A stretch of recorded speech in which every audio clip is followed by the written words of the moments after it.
جو باجوائی ٹیم ہے نا ایسے کہہ لو, اور جنرل باجوہ ان پرٹیکولر, انہوں نے فوج کا نقصان کیا ہے.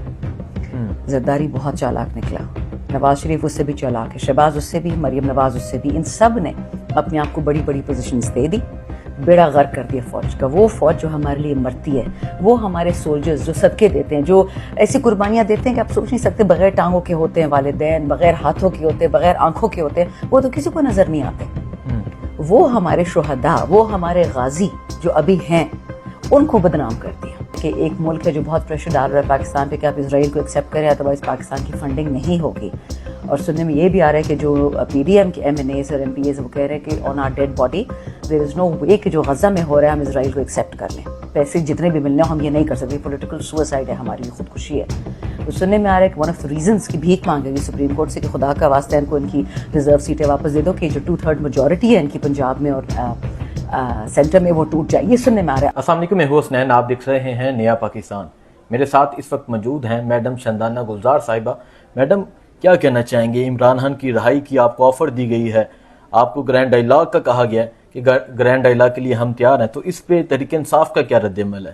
دیکھیں, مجھے تو ابھی پتہ چلا ہے, ہماری پارلیمانی پارٹی میٹنگ تھی اور خان صاحب نے تو جیل سے کتنی دفعہ کہا ہے کہ ڈیل کا میں متحمل نہیں ہو سکتا, اور نیگوسیشن تو انسان دشمن سے ہی کرتا ہے. اگر ہم انڈیا سے کر سکتے ہیں, یہ لوگ جو کر رہے ہیں سننے میں آ رہا ہے, اگر جس سے کر سکتے تو ہم اپنے پاکستانیوں سے کیوں نہیں کر سکتے؟ لیکن ڈیل شیل یہ جو آفرز ہو رہی ہیں نا, پری کنڈیشنز. اچھا دوسری بات, کیونکہ میں کو کمیٹی یا پولیٹیکل کمیٹی کا حصہ نہیں ہوں, سو میرے پاس کوئی پروف نہیں ہے کہ خان صاحب کے پاس آفرز کیا آتی ہیں جو ہم سنتے ہیں سوشل میڈیا پہ. 3 چیزیں, نمبر 1 کہ پاکستان چھوڑ کے چلے جائیں, یا سیاست چھوڑ دیں, یا -1 فارمولا کو اگری کرے کہ پارٹی آپ کی ہوگی, آپ بنی گالہ میں ہوں گے لیکن پی ایم کوئی اور ہوگا. سننے میں آتا ہے کہ خان صاحب نے تینوں ناک ڈاؤن کر دی ہیں. اب یہ نہیں سمجھ آتا کہ یہ بائیڈن صاحب کا حکم ہے, کہ یہ ایک آرگینک حکم ہے, کہ یہ موروثیوں کا حکم ہے. I just don't know. لیکن بچے, بات کرنے کو تو کوئی بھی کسی سے تیار ہو سکتا ہے, اس میں کیا بڑی بات ہے؟ نہیں, لیکن وہ کہہ رہے ہیں کہ عمران خان, رانا ثناءاللہ نے یہ بیان دیا کہ عمران خان ہمیں پھر یہ نہ کہے کہ یہ شرط ہے, یہ شرط ہے, یہ چاہیے, شرط کوئی نہیں رکھی, یہ چاہیے. نہیں, خان نے 3 شرطیں تو رکھی تھی. وہ ہے سنے qua non. نمبر 1 فارم 45, جس طرح سپریم کورٹ نے ریسٹور کر دی ہیں ہماری فارم 45 کی سیٹیں ریزروڈ ساری, اسی طرح ہماری ساری فارم 45 کی سیٹس ریسٹور کریں. تو آپ کو کیا لگتا ہے وہ اپنی حکومت چھوڑیں گے؟ آپ کو دیں گے ان سے تھوڑی ہم مانگ رہے ہیں بچے, جنہوں نے ان کو دیے ہیں ہاتھ میں. دیکھو, میں بھی کسی سے بات کر رہی تھی کہ جو باجوائی ٹیم ہے نا ایسے کہہ لو, انہوں نے صرف, اور جنرل باجوہ ان پرٹیکولر, انہوں نے فوج کا نقصان کیا ہے. زرداری بہت چالاک نکلا, نواز شریف اس سے بھی چالاک ہے, شہباز اس سے بھی, مریم نواز اس سے بھی, ان سب نے اپنے آپ کو بڑی بڑی پوزیشنز دے دی, بیڑا غرق کر دیا فوج کا. وہ فوج جو ہمارے لیے مرتی ہے, وہ ہمارے سولجرز جو صدقے دیتے ہیں, جو ایسی قربانیاں دیتے ہیں کہ آپ سوچ نہیں سکتے, بغیر ٹانگوں کے ہوتے ہیں والدین, بغیر ہاتھوں کے ہوتے ہیں, بغیر آنکھوں کے ہوتے ہیں, وہ تو کسی کو نظر نہیں آتے. وہ ہمارے شہداء, وہ ہمارے غازی جو ابھی ہیں, ان کو بدنام کر دیا. 1-2 بندہ گندا ہوگا نا جس نے بائیڈن کے ساتھ مل کے ووٹ آف نو کانفیڈنس کیا, باقی تو ہماری اپنی فوج ہے, ہماری پولیس ہے, ان کو گندا کیا اور خود سیٹیں پکڑ لی. یہ تو ان کا کام ہے ان لوگوں کا. آپ کیا سمجھتے ہیں, اگر آپ کو کہا جائے کہ ہم عمران خان کو ریلیز کر دیتے ہیں, رہا کر دیتے ہیں, لیکن یہ حکومت پہ ہم رہیں گے, تو ایکسیپٹ کرنا چاہیے؟ تو ڈیل ہوگی نا. خان ڈیل نہیں مان رہے نا, ہم تو بھیکے مانگتے ہیں. خان صاحب کے سر بھاڑ میں گئی حکومت, بھاڑ میں گئے میں سینیٹرز, ایم پی ایز, آپ کی زندگی ضروری ہے, آپ نکلے. وہ نہیں مانتے, کہتے میں ڈیل نہیں کرتا, کہتے عدالت کے تھرو رہا ہوں گا, مجھے انصاف چاہیے, میں نے کوئی غلط کام نہیں کیا. تو آپ عدلیہ سے ایکسپیکٹ کرتے ہیں کہ وہ انصاف دے گی؟ ناٹ ریئلی, لیکن آج جو یہ چھوٹے چھوٹے میں میجرز دیکھ رہی ہوں ٹو ریسٹور کانفیڈنس, مجھے پتہ اس کے پیچھے اور بھی بہت ساری وجوہات ہیں. سننے میں تو یہ بھی آ رہا ہے کہ ایک ملک ہے جو بہت پریشر ڈال رہا ہے پاکستان پہ کہ آپ اسرائیل کو ایکسیپٹ کریں, ادروائز پاکستان کی فنڈنگ نہیں ہوگی. اور سننے میں یہ بھی آ رہا ہے کہ جو پی ڈی ایم کے ایم این ایز اور ایم پی ایز وہ کہہ رہے ہیں کہ on our dead body there is no way کہ جو غزہ میں ہو رہا ہے ہم اسرائیل کو ایکسیپٹ کر لیں. پیسے جتنے بھی ملنے ہم یہ نہیں کر سکتے, پولیٹیکل سوسائڈ ہے ہمارے لیے, خودکشی ہے.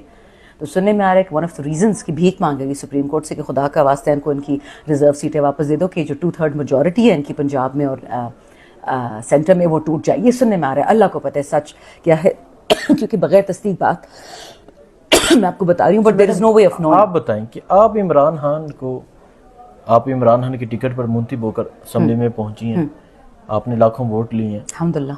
تو آپ عمران خان کو باہر کس طرح آتا دیکھ رہی ہیں کہ عمران خان ریلیز کس طرح ہوگا؟ دیکھیے, ہوگا تو کورٹس کے ہی تھرو, سارے ان کے ڈیسیجنز ان کے خلاف اوور ٹرن ہوں گے. ایک آسان طریقہ تھا, اور وہ لوگوں نے کہا خان صاحب سے کہ پریزیڈنٹ الوی سے جاتے جاتے آپ ان سے ایک پارڈن مانگ لیں, یعنی ایک معافی مانگ لے, ٹھیک ہے, شاید وہ مل بھی جاتی, لیکن خان صاحب نے بولا معافی مانگنے کا مطلب یہ ہے کہ میں نے کوئی جرم کیا ہے یا وطن کے خلاف یا چوری کیے یا جھوٹ بولا ہے, میں کیوں اپنے خلاف جھوٹی گواہی دوں, میں نے نہیں کوئی غلط کام کیا, میں معافی نہیں مانگوں گا. عمران خان کو تو ابھی بھی کہا جا رہا ہے کہ معافی مانگ لیں. کس چیز کی معافی مانگے, کہ کیا کیا اس سے؟ 9 مئی کو تو وہ جیل کے اندر تھا. میرے 100 رپورٹرز, پتہ نہیں آپ سے میری ملاقات ہوئی تھی 9 مئی والے دن کی نہیں, جب میں پہنچی شام کو, میں 10 مئی کو پھر اسلام آباد پہنچی تھی, 9 مئی کو میں پشاور میں تھی. اور مجھے یاد ہے کہ لوگوں نے یہاں پہ کہا کہ کدھر ہے لیڈرشپ, کدھر ہے شاہ محمود, کدھر ہے اسد عمر, کدھر ہے پرویز خٹک, کوئی بھی نہیں تھا آن دا گراؤنڈ. ہم ادھر گنجے گنجے گھوم رہے تھے, سمجھ نہیں آ رہی تھی کہ کیا کریں. خان صاحب کا کیس عدالت کی بجائے تھانے کے اندر ہو رہا تھا, ہمیں ادھر جانے نہیں جا رہا تھا. مشکل سے 30 لوگ تھے کونے میں, G11 میں ہائی کورٹ کے قریب, پھر پرانی ہائی کورٹ کے قریب, پھر اس کے بعد قیامت آ گئی, پتہ نہیں ہم کیسے بچ گئے. سڑکیں بند ہو رہی تھی اس ٹائم پہ. بچے دیکھیں, معافی وہ مانگے جس نے غلط کام کیا ہو. اور میں آپ کو ایمان سے کہہ سکتی ہوں, میں اپنے پہ تو شک کر سکتی ہوں, لیکن خان صاحب کی حب الوطنی, خان صاحب کا خلوص, خان صاحب کی سچائی, خان صاحب اس ملک میں, آپ کو پتہ ہے جوک ہم کرتے تھے خان صاحب کے بارے میں, کو چڑ ہوتی تھی جب آپ پانی کا گلاس نہیں آفر کرتے, 2 گلاس ہوتے ہیں, کوئی ایک گلاس پی کے چلا جاتا تھا, ہیڈ گیٹ اریٹیٹڈ کہ ایسا کیوں کیا. وہ اپنے پاکستان کی اینٹ مارے گا, کوئی سارے پریویلیج جہاں اسمبلی میں آ کے ختم کر دی. بہت شکریہ. JUIF جمعیت علماء اسلام, کل رؤوف حسن صاحب نے اسٹیٹمنٹ دی ہے کہ ان کے ساتھ اتحاد ہونے جا رہا ہے, یا ان کے ساتھ ہم ان کے احتجاج میں شریک ہوں گے, وہ ہمارے احتجاج میں شریک ہوں گے, تو رضامند ہوں گے. اور عمران خان سے اپروول کے بعد یہ سب چل رہا ہے, تو کیا کہیں گے آپ اس؟ آئی تھنک یہ انہوں نے شاید, اگر انہوں نے ایگزیکٹلی کہا ہو تو آئی ڈونٹ نو, لیکن جو ورڈز ہم نے خان صاحب سے سنے تھے, جنہوں نے اسد کیسر صاحب کو کنوے کیا تھا کہ پولیٹیکل الائنس ہماری ہوگی جماعت اسلامی کے ساتھ, اجے زئی صاحب کے ساتھ, مینگل صاحب کے ساتھ, ایک 5واں بھی ہے, چوتھا بھی ہے نا, اور GDA کے ساتھ.